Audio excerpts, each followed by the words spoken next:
Standing by.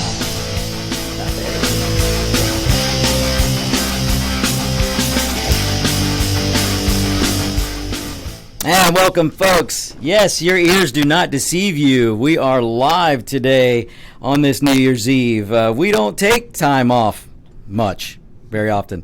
You know, I say that, and I'm going to be out pretty soon, probably next week. But that's a whole other thing. That's because of something else. But as today on New Year's Eve, we are here. We are live. Happy New Year's Eve. I mean, it's hard to believe 2019 is coming to a close. Gosh, you know, what jumps to my mind right away when we start talking about 2019 coming to an end, and indulge me to take a moment to remind you, let me remind you, awesome listeners, that it was only 19 years ago or so, maybe 20, maybe 18, right around the end of the 90s, early 2000s, that Al Gore, yes, ladies and gentlemen, Al Gore, I know I cringe too when I hear that name, but Al Gore was telling us, early 2000s, he was telling us that we would have no water in 10 years. We wouldn't have enough water in 10 years. This is what this guy was saying.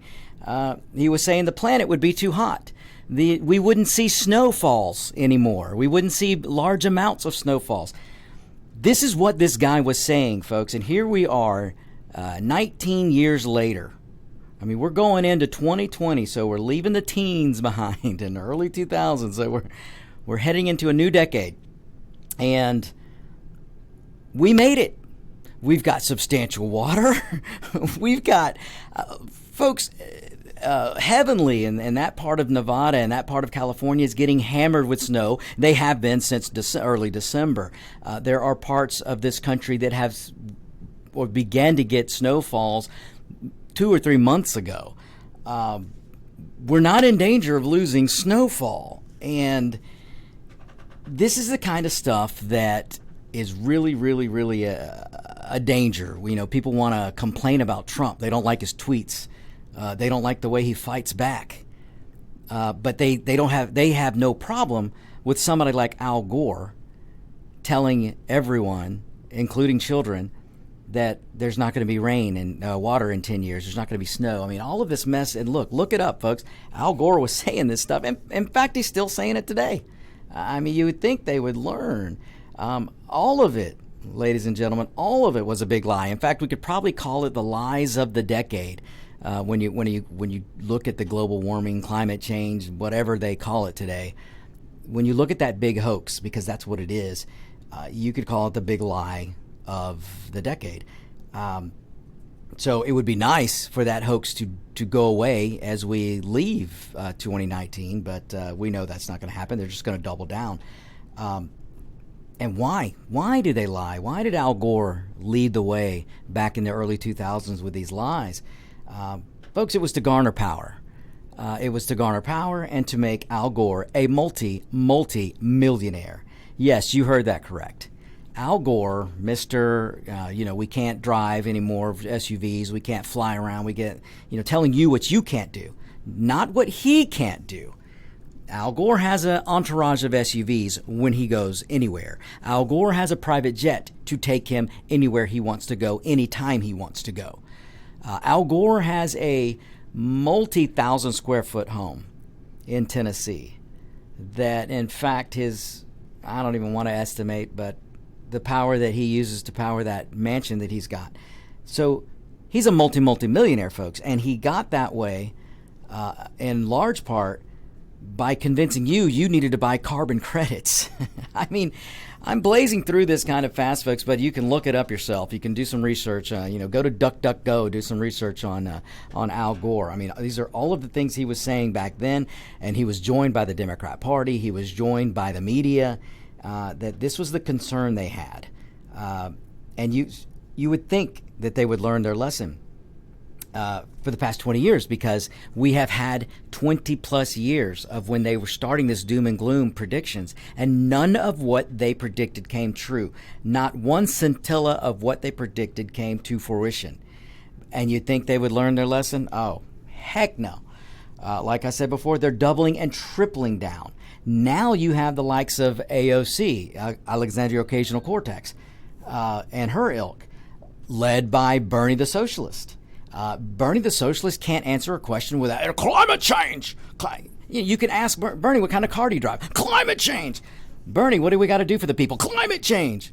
Bernie, how are we going to help the economy? Oh, climate change. This is what you get out of Socialist Bernie. So he's kind of leading the way. And instead of learning over the last 20 plus years that they were wrong, they've just doubled and tripled down. Now they're straight up abusing children. They've gotten into the schools. Just look at Greta Thunberg. This is a girl who doesn't think she's going to make it out of her teenage years. She thinks she will be dead before she's 20. Because she thinks the planet and humanity will be dead before she's 20. This is the kind of stuff, folks, that it is child abuse. And if you have a kid in a government school, this is what they're being taught. And it's a downright shame, and it's a travesty. And instead of worrying about what Donald Trump tweets or what Donald Trump says, we need to be worrying about the psyche of children. And not just children. What about the psyche of many, many millennials out there who think that this planet is on the verge of dying? This is the kind of thing that maybe in 2020, hopefully we can address. But you really got to think about that. It's the quest for power is never ending for most politicians. And I'm sorry to say that. And some of you may be asking, well, Victor, how come the media is complicit? How come 98% of the media is complicit with the Democrat agenda? And it's not just the old school Democrat agenda. This is socialist Democrat agenda of today. And some of you may be asking, Victor, why is the media complicit? Well, I'll tell you why. Because whenever you have a socialist system, a communist system, any system that's not based on freedom and liberty, then you have an elitist class. And the elitist class is always exempt from what they force on the people. So under socialism, under communism, under dictatorship, any kind of I can't even say the word. Let me back up. Any country or any people that's living under socialism or communism or dictatorship or anything like that, there is a group of elitists. That's the people in charge, the socialists, the communists, the leadership, the people at the top. Nothing that is put on the people to burden will be burdened by the people of the ruling class. And the reason why the media is so part of this game that the socialist Democrats are trying to play, the reason why the media is complicit is because every member of the media thinks they're going to be part of the elitist class. Under socialism, under communism, under dictatorships, you do not have, and that's theology in any theocracy, same thing. You don't have a free media. You don't have a free press. To all of the media today, the mainstream and lamestream media that I like to refer to, but 90+% of the media today that are in bed with the Democrats, they're basically the next arm of the Democrat wing. They are complicit because they think they're going to be part of the elite class. So everything that they think they'll report that you are carrying the burden of, they will not have to have that burden. So that's why the media is so complicit today. And you ask yourself, and you can see it, how far left the media has gone, and why they carry water for Ocasio-Cortez, why they carry water for Sanders and the Clintons and the Obamas, and all the agenda today that the Socialist Democrats have. That water is being carried willingly by the media. And this is because the media think they will be part of the elite class. And they're, if we ever get to that point where we turn complete socialist, the media is going to be in for a surprise because they're not all going to get to be elitist. They're not all going to get to be where they think they're going to be part of that club. And, unfortunately, now, yes, we have a constitution, and yes, we are technically free, and we're technically have liberty. We have let our politicians run rampant. We the people have let the politicians have too much control. We've allowed the federal government to grow too large. We've allowed D.C. to get too powerful. And that's when you hear me refer to the swamp, or you hear other people refer to the swamp that is Washington, D.C., it's full of career-long bureaucrats and career-driven politicians that kind of power is working against the people, because we do have an elitist class now. When you look at the politicians, especially the Democrats and the Democrat Socialists and the establishment Republicans, they have a club up there in Washington, and it's their little elitist club. They don't want you to be a part of it. They don't want me to be a part of it. And they damn sure do not want Donald J. Trump to be a part of it. Folks, you really have to sit back and take your emotions, turn your emotions off, and just pay attention and listen to what's happening and watch what's being proposed by the Democrats, what's being proposed by the media, what's being proposed by politicians. Everything they do is to garner power for them. And then every time somebody tries to make an inroad to get involved or to get to Washington from the outside, they get squashed, they get hammered. This is why I have said countless of times, when I am asked the question, which I get asked all the time, Victor, how can you be a Hispanic? How can you be of Mexican descent? And how can you be those things and support Donald Trump? And the answer is simple. The easiest way for me to put it is when I look at Washington and I see all of the Democrats, and I mean all of the Democrats, hate Donald Trump. And then I look at the establishment Republicans, and a majority of the establishment Republicans hate Donald Trump. That tells me we the people, have got the right guy in office. When you can take one man, ladies and gentlemen, Donald Trump at the most can only have 8 years in the swamp. He can only have 8 years. Most of these bozos up there sitting in Congress that are representatives and sitting in the Senate have been there for 20, 30, 40 plus years. These guys don't really worry about their reelection. So they basically have a gravy train that they know is going to be there for them. They're going to be part of that club in Washington for years and years and years. And Donald Trump comes along, at the very most can only spend 8 years. By the Constitution, he is restricted to only 8 years. So if you see both parties absolutely losing their minds because they can't control the guy who got elected by the people to be president, you see them losing their minds because they can't take 4 years of this guy, let alone 8 years of this guy, then that should tell you right there, we have the right guy in office. All right, folks, ponder that for a little bit. We're going to go to a break here. We're going to move fast here, so hang tight. You're listening to America's Web Radio. This is On Point with Victor. We shall be right back. And before we leave, I want to remind everybody that we've been running a campaign for our First Lady. Take the time to send her a thank you note. Please, just Melania Trump, First Lady of the United States, the White House, 1600 Pennsylvania Avenue, Northwest, Washington, D.C., 20500. And that's all you have to do, and she'll get it, and she deserves it. She has brought class, dignity, underline dignity, and elegance back to our White House. The White House is ours again. That's a classy place to go and tour, and Melania Trump deserves all the applause she can get, and not the garbage that the half-ass media puts out. Isn't that the truth? She is incredible. With that being said, one other thing that we're going, if you're a veteran, listen up. You know that term, listen up, veterans. We're going to be starting a show about veteran benefits. And the head chaplain for the United States is going to be doing the show. And he's forgotten more than most people know about veteran benefits. And I learned something the other day from Mike as we were talking about it. The benefits that reservists have. If you served during the Vietnam era, you have benefits. And if you served 180 days consistently, you have benefits. There are just, if you served, do you realize that the government will give you a plot in a national cemetery, you and your wife, you and your spouse. There, it just goes on and on and on. And folks, very few veterans are taking advantage. When you say disabled veterans, let me ask you, you're a knowledgeable individual sitting over there.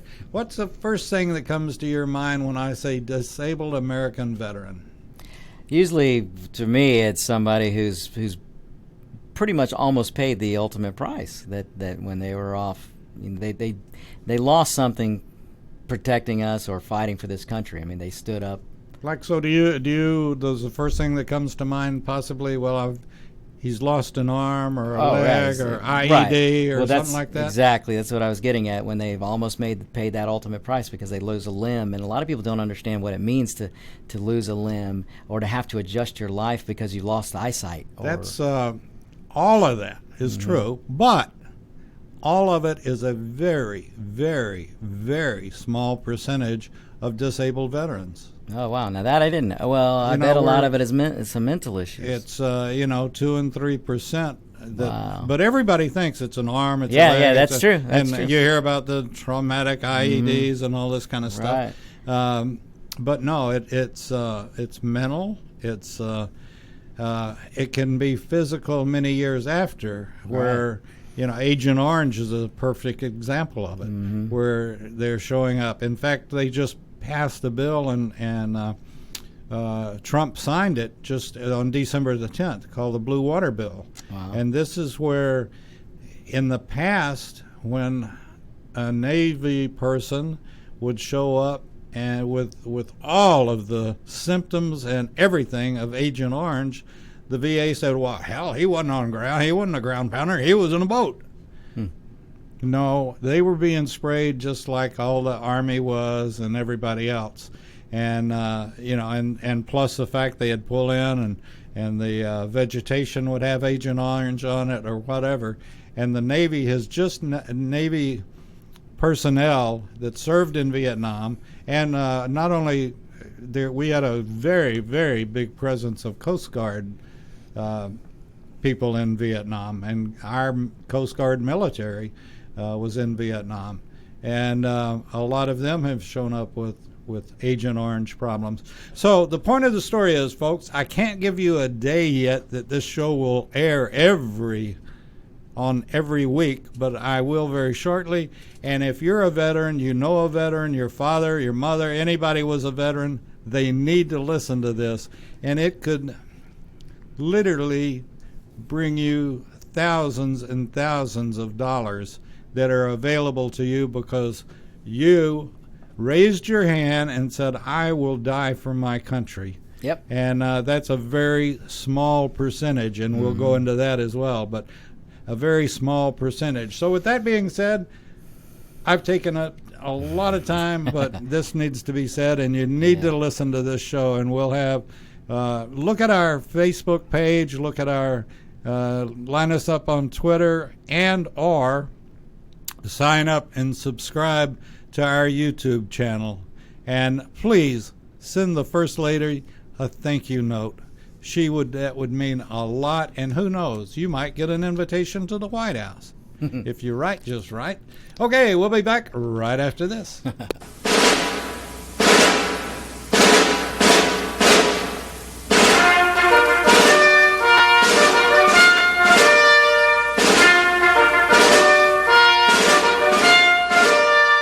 Good morning. My name is Mike Mizell. I'm a retired Army colonel and president of the Johns Creek Veterans Association. We meet in Newtown Park, and part of one of our projects is the installation of the Healing Wall, the half-scale model of the Vietnam Wall that traveled the United States. Well, it's coming to rest, and it's going to live in Johns Creek forever, the half-scale model. We're looking at possibly a March implementation ribbon cutting ceremony, and we're looking for donors and sponsors that want to help us in this great project. You can donate at jcvets.org.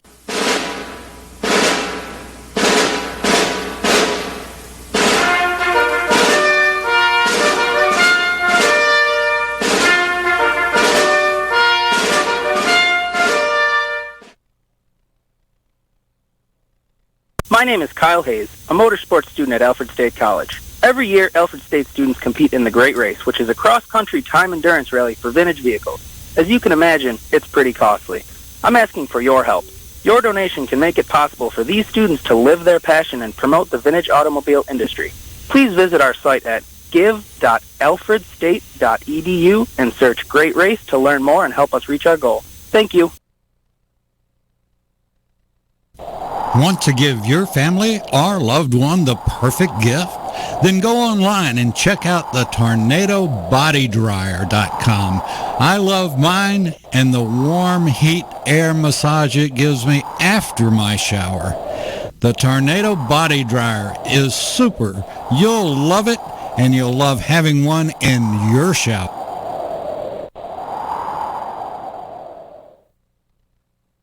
Okay, folks, we're back on point with Victor Armendariz. And in fact, I want to mention, I don't know what happened, but they put Victor's tongue in a cast. That's why he didn't introduce himself earlier, and he can't do the.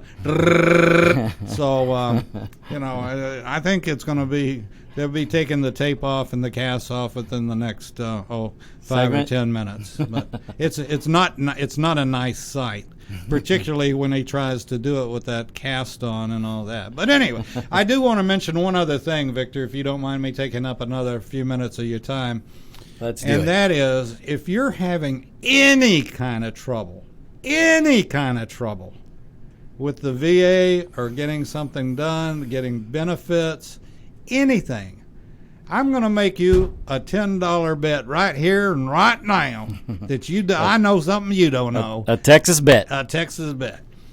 Did you know if you call the disabled American veterans in your neighborhood, wherever you live, and you explain to them that, gee, I've been turned down, or I've tried to talk to them and they don't understand me and I don't understand them, two things will happen. One of them will be that they'll tell you to get your DD-214 and your honorable discharge papers and go to your local courthouse, get them to make a copy of it, and certify that you've just had the copies made.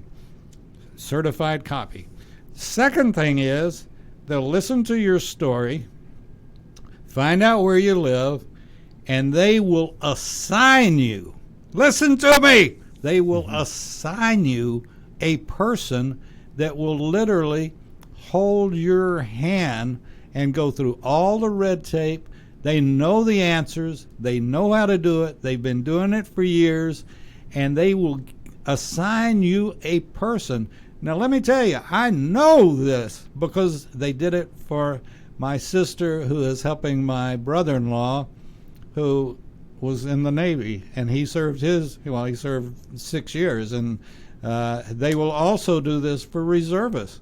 But anybody that served, anybody that signed and said, defend and protect, gets it. And you can, and if you're out there and you're shaking your head, I tried, and all the red tape, well, we'll cut you through that red tape.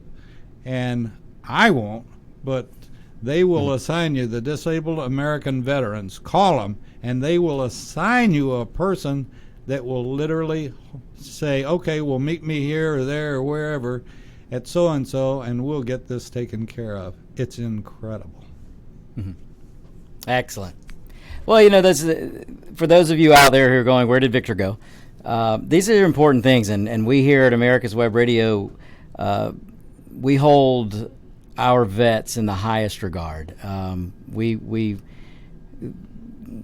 must always take care of the vets and never forget. We should never, and so taking time like this is for me is an honor to do what I can to help David. And David, you yourself are an Army veteran. And I have some great listeners that are Marine veterans and Navy veterans and across the board. And so folks, take it to heart what David said, and especially if you're out there and you're one of our veteran listeners. We take it serious, and we're willing to help if you are having trouble. David is easy to reach. GM@americaswebradio.com, GM@americaswebradio.com, or Victor@americaswebradio.com. So let's all together take care of our vets. Our vets, when they're fighting, and David, you can attest to this, when you're looking down the barrel of an enemy's weapon, you don't think about whether you're standing in front of a Democrat or a Republican. You're standing in front of an American. Well, one thing I want to get clear, and I make it very clear on the show that we do for the Georgia Military Veterans Hall of Fame, is that, yes, I served during the Vietnam War era, but I didn't go in country, and I don't want anybody to be misled that they thought that. So you don't want to be like Representative Blumenthal, who didn't leave the states, but yet look up his stories on Vietnam. Oh yeah, and I was infantry, 11 Bravo, and back then I couldn't even wear my uniform. And quite frankly, if you've ever gone through that stuff, you go through basic, and then I went through AIT, and same training that everybody that went to Vietnam went through. That was 11 Bravo, and by the time you graduate from AIT, and you get a blue braid, and that's a light blue braid that indicates that you went through infantry. Right. And you couldn't, when I came back from Fort Ord, I couldn't wear my uniform and I couldn't wear my braid because people were throwing stuff at us, spitting at us, and calling us all sorts of names. And thank God that's not happening to our veterans as they come back today. Absolutely. We finally, right. And unfortunately, you'll find some on the left that'll still do that, but luckily, at least all the politicians have finally fallen in line to really, that our veterans deserve nothing but respect.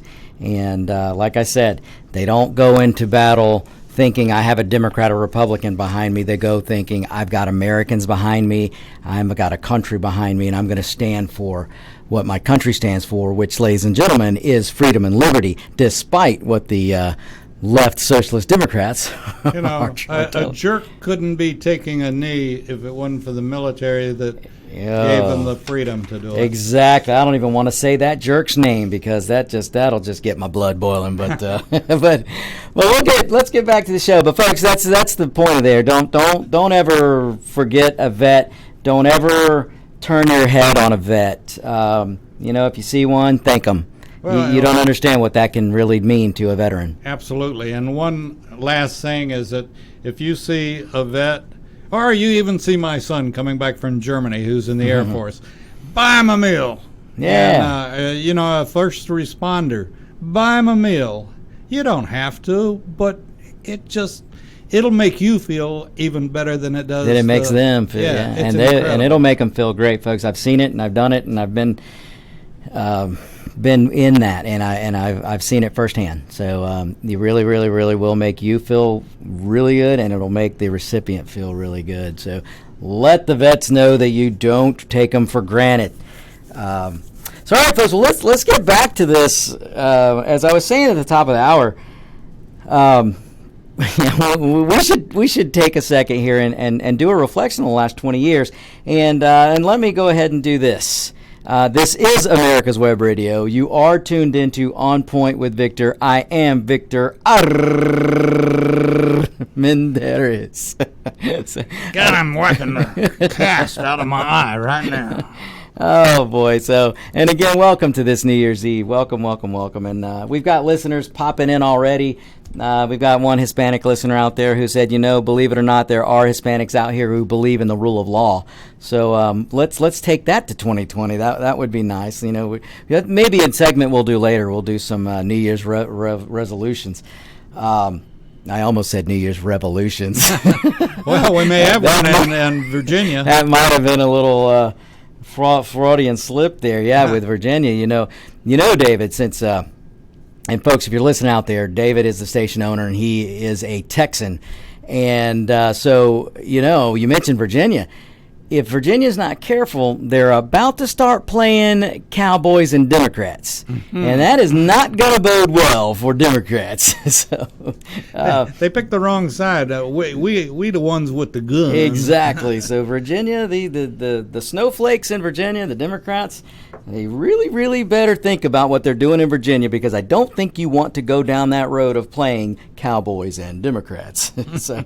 All right, so let's think about this. Let's look back the past 20 years. Let's do a little backwards time machine, if we may, since we are on the cusp of 2020. We're going right into 2020. So let's take a look back. So here's a couple of things to think about. And folks, I may not get these 100% right because this is coming out of memory.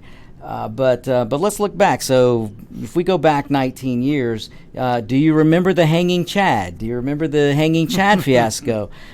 So back in 2000, we had the apparently people in Florida who weren't smart enough to push the Chad all the way. And folks, what I'm saying, and I know there may be some young people out there going, "What the hell are you talking about? I vote on a computer, or I vote with a little electronic machine." Back in the day, which was only 19 years ago, you actually had to go into the polling booth in some areas, in some states, including the state of Florida, and take a little pin that it was like a writing pen, it had a pointed end to it, and you actually had to punch the hole in a ballot. So you had, let's say you had for the office of the president, George Bush or Al Gore, and you had to punch the hole. Well, apparently we had voters who just weren't quite strong enough to punch that hole all the way through. So when Florida ended up being a close race, and we knew then, back in 2000, we knew the Democrats would not accept the result of it. And actually, folks, this is probably when it really began, when the Democrat Party really, really started showing their hand on how they felt they deserved every election, and they weren't going to accept the results if they lost. Because when Al Gore lost Florida, he lost the presidency. And so as soon as they saw, if you go back, Al Gore, back then when he lost Florida, he called George W. Bush, he thanked him, and he said, "Good race," and he congratulated him. But then the Democrat Party mobilized because they saw that the Bush's winning percentage in Florida was very small. We're talking 500 to 1,000 votes separated George Bush and Al Gore. And when the Democrat Party saw that, they mobilized, and they made Al Gore recant his congratulatory call. They made him basically rescind his "I'm done, you won" statement. And then they started going at figuring out, how can we get recounts? We got to get recounts. And then they didn't ask for a total Florida recount. They just asked for the most heaviest Democrat areas where they could go in and find Democrat votes. And their goal, of course, was to overturn the Florida election. And folks, that was back in 2000.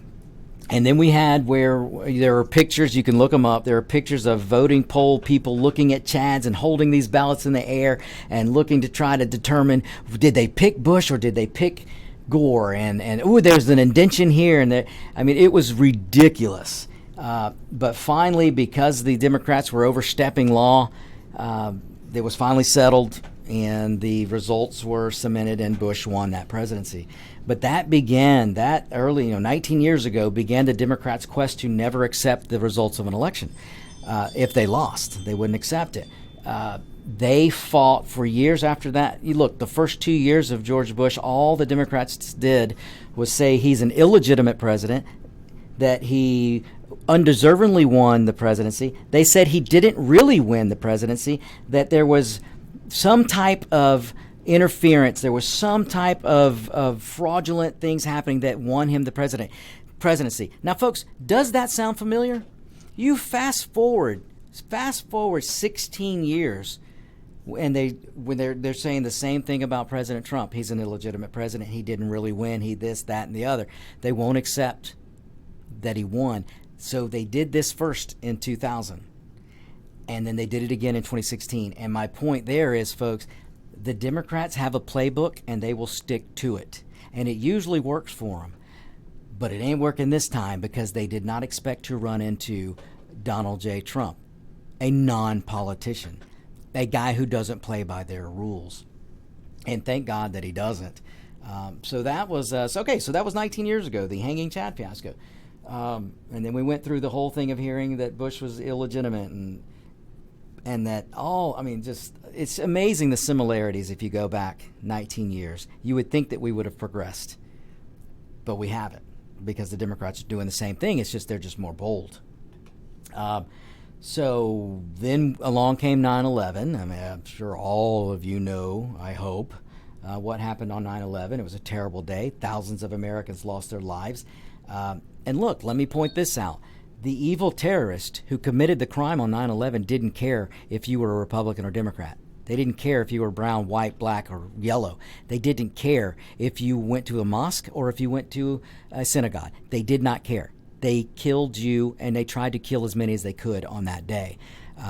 They just didn't care what your belief was. So, all right, folks, we're going to go to another break. This one will be quick, and we'll be right back, and we will continue with On Point with Victor. You're listening to America's Web Radio. And by the way, after On Point with Victor is Lock and Loaded with Mr. Roger B. And he's going to have some things to say about Virginia and Texas. And Tejas. See. All right, we'll be back. Hang in there. Merry Christmas. I'm Patty Levan, owner of Multiland Mortgage Services, Inc. We've partnered with nationally known wholesale lenders throughout the country that offer a wide variety of home loan programs. We can find the right home loan that will suit your financial needs. Multiland Mortgage Services, your way home. Call us at 941-201-9111 or check out our website at multilandmortgage.com. Company founded by Joseph D. Powers, NMLS 158989, licensed in Georgia and Florida.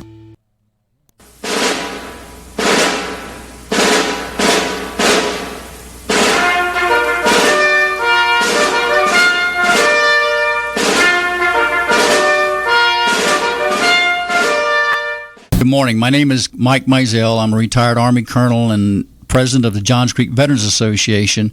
We meet in Newtown Park, and part of one of our projects is the installation of the Healing Wall, the half-scale model of the Vietnam Wall that traveled the United States. Well, it's coming to rest, and it's going to live in Johns Creek forever, the half-scale model. We're looking at possibly a March implementation ribbon cutting ceremony, and we're looking for donors and sponsors that want to help us in this great project. You can donate at jcvets.org.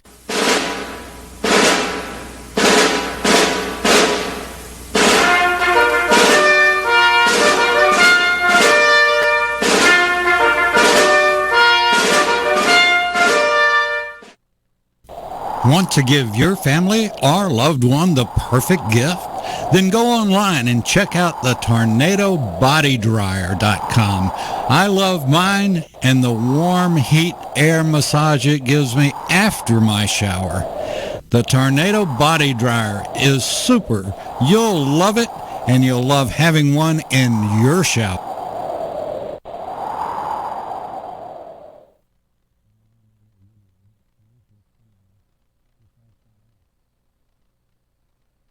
You're listening to America's Web Radio on the AmericasBroadcastNetwork.com. Thank you for listening.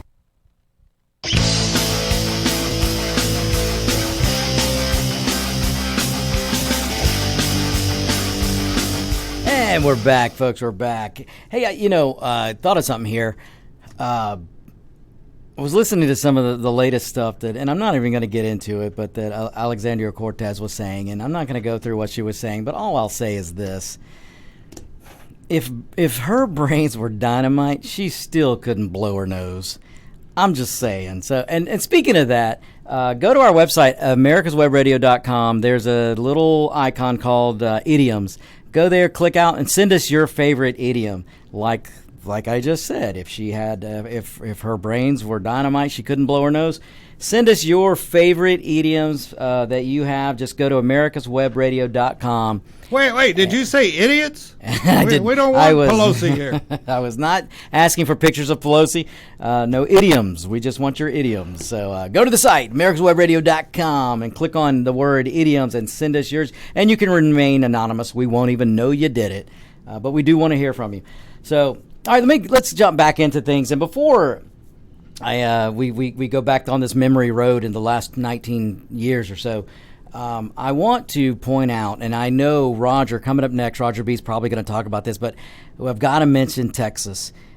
For all of you and my Democrat friends out there who are listening, who are anti-gun, and by that you're anti-freedom because you're anti-Second Amendment. If you're anti any of those things, then you're against me protecting myself, protecting my family. You're against my right to protect my family. You're against my right to protect my neighbor, my friends.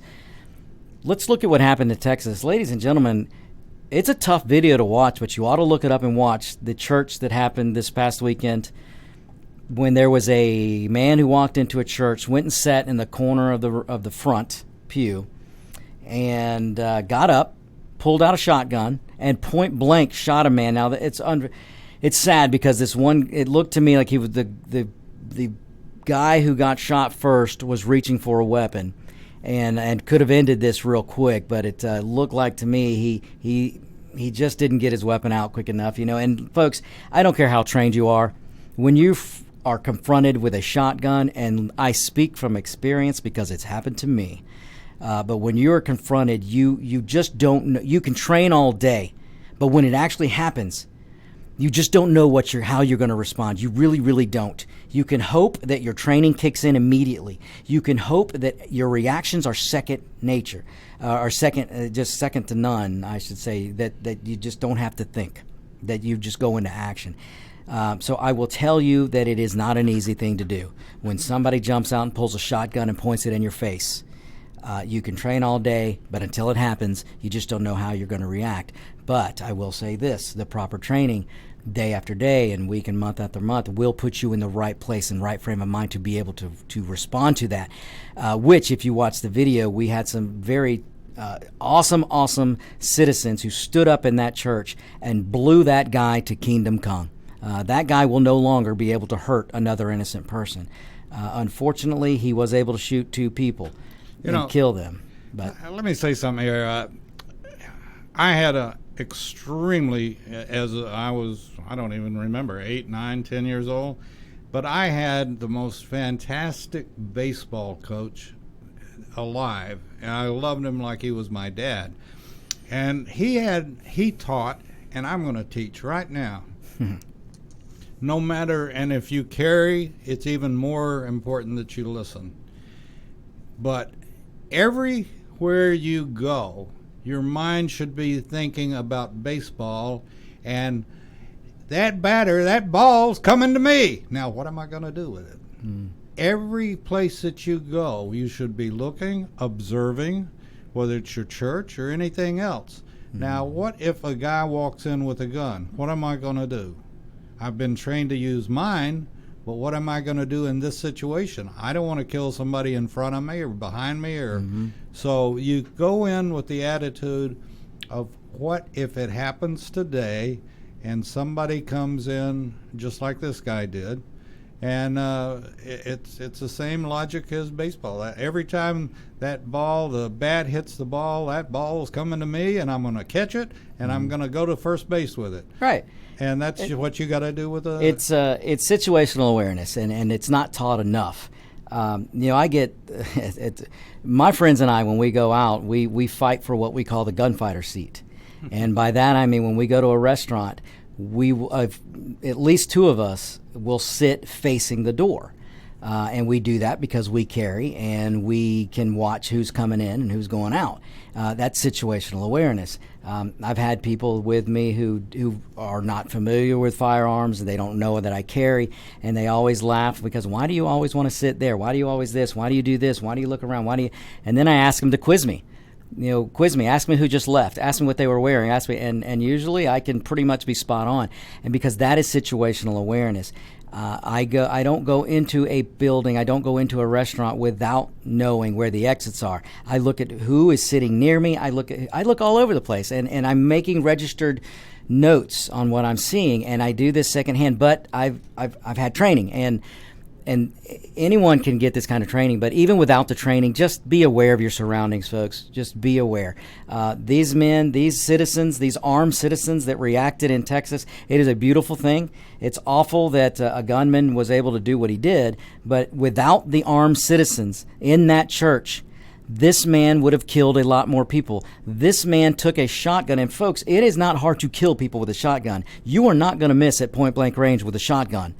And this guy could have killed a lot more people, but thanks to the Second Amendment, thanks to the trained citizens, armed citizens that were in that church, that gunman was shot and killed, and lives were saved.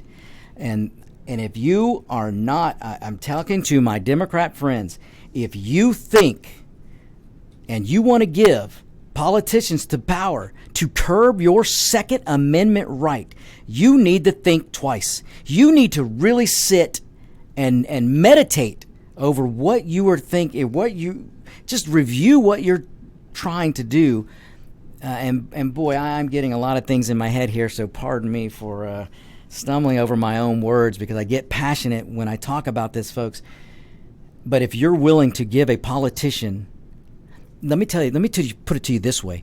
If you're willing to give a politician control over your Second Amendment, you're willing to give a politician the ability to restrict your ability to protect yourself and your family, but that politician will never have to worry about being protected. That politician will never have to abide by any rules that they change in the Second Amendment or they put on their citizenry. They will never have to abide by those rules. A politician is always going to have armed security. A politician is fully guarded all the time, whether by Capitol Police or by bodyguards. So if you, as a citizen, give that politician the power to tell you how to protect yourself, then you're out of your mind. And folks, we'll be right back. This is On Point with Victor. Happy holidays. I'm Patty Levan, owner of Multiland Mortgage Services, Inc. Call us for details about our conventional loans with as little as 3% down, or talk to us about our FHA, VA, and USDA loan options. We answer your questions with honesty and integrity, because that's how we roll. Multiland Mortgage Services, your way home. Call us at 941-201-9111 or check out our website at multilandmortgage.com. Company founded by Joseph D. Powers, NMLS 158989, licensed Georgia and Florida.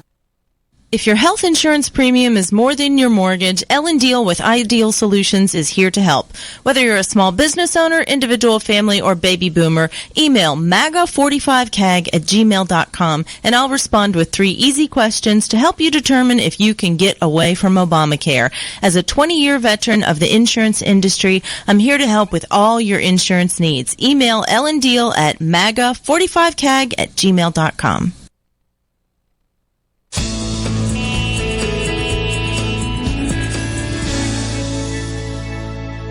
This is America's Web Radio. Would you like to have a show, talk about your business, or express your opinion on America's Web Radio? Just email gm@americaswebradio.com and we'll get back to you. Thank you.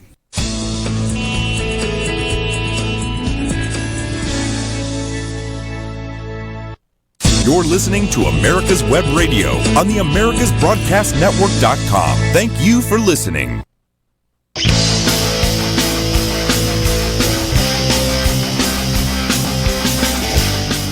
The sweet music of Pointless. Okay, let's get back. Vamos a regresar. Muchos puntos that we need to get to today. Pardon the Spanglish. You know, I get Spanish in my head sometimes, and it just has to come out. And I'm going to have David speak in Spanish before he knows it. So, folks, let's get back into some of this. So we're looking back, and like I said before, the terrorists that hit 9/11, that struck on 9/11, they didn't care if you were LGBTQTRSYXUV. They didn't care if you were transitioning. They didn't care if you couldn't figure out which, whether you were male or female on that given day. They just didn't care.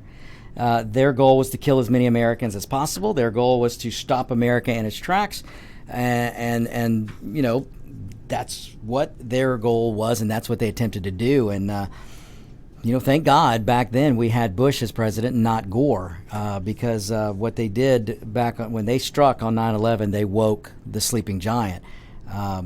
Whether you agreed with Bush's reactions with Iraq, with Afghanistan, that's besides the point.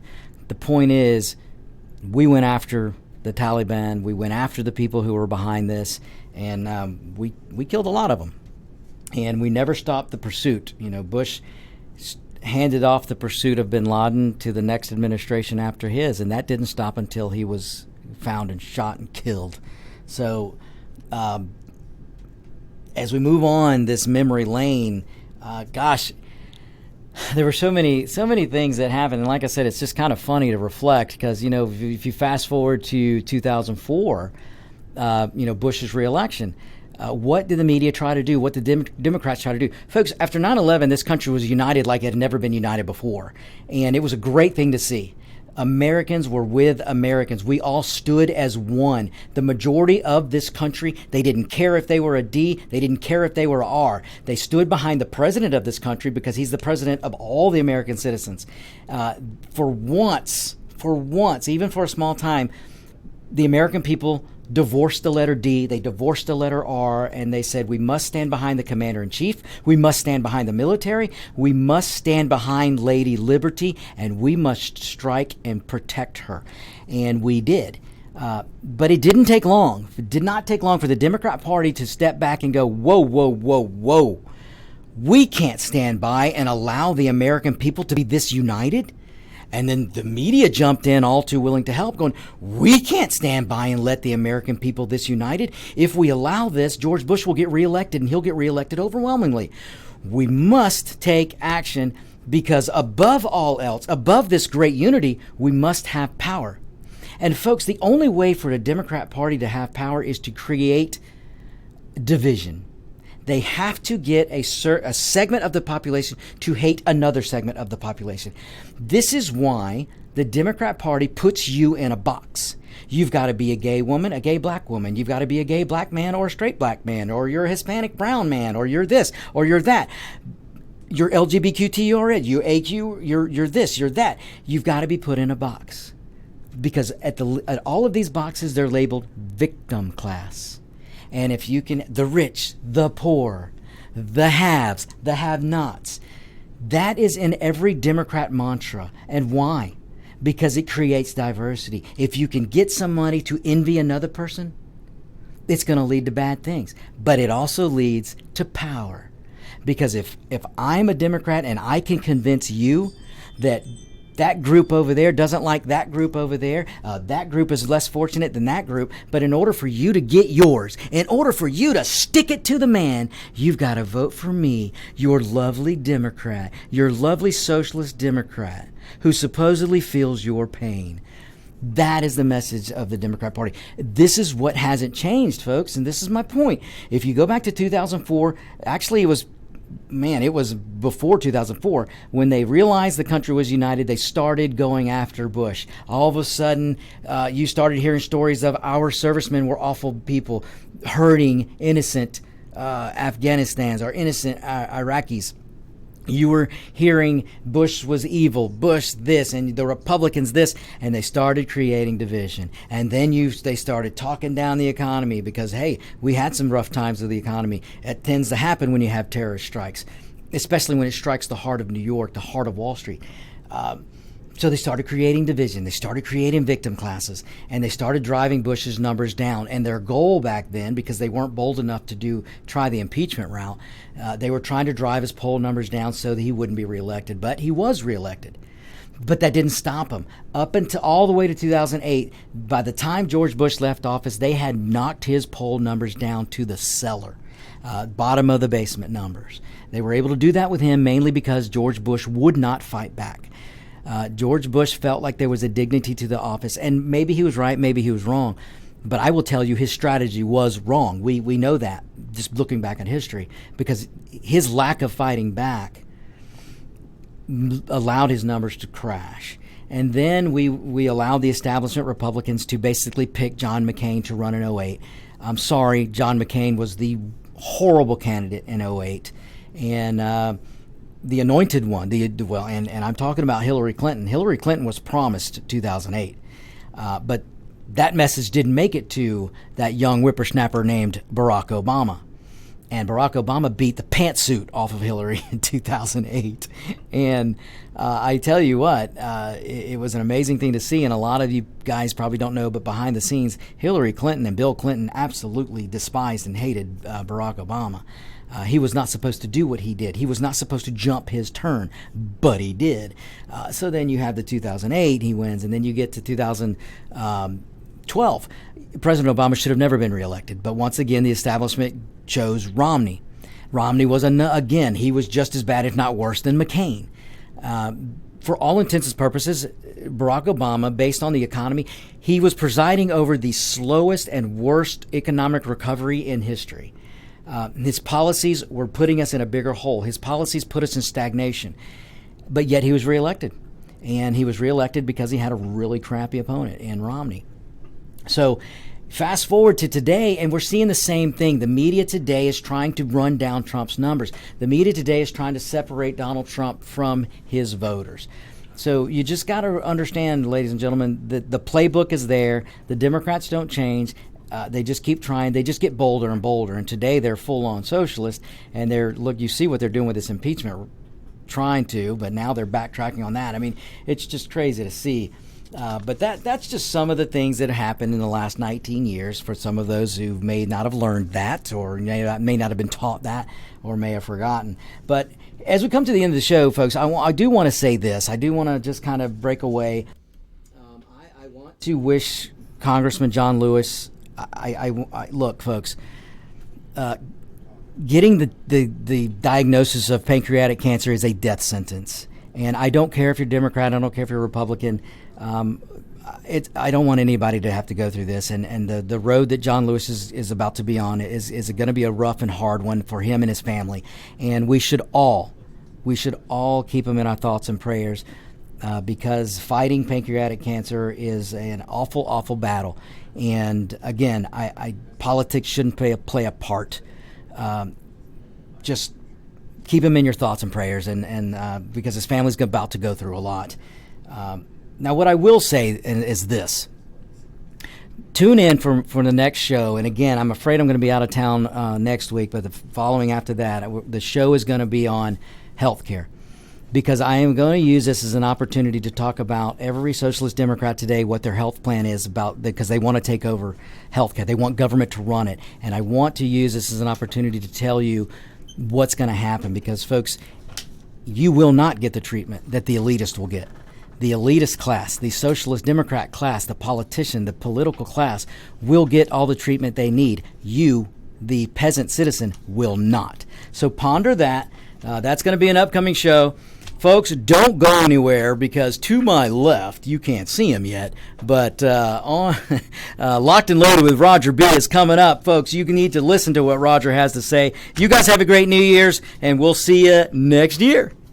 And want to remind everybody, get those thank you notes in to the First Lady, Melania Trump, the White House, 16 Pennsylvania Avenue, Washington, D.C. Northwest, 20500. Get those thank you notes in. Do it today. We'll be back right after this. This is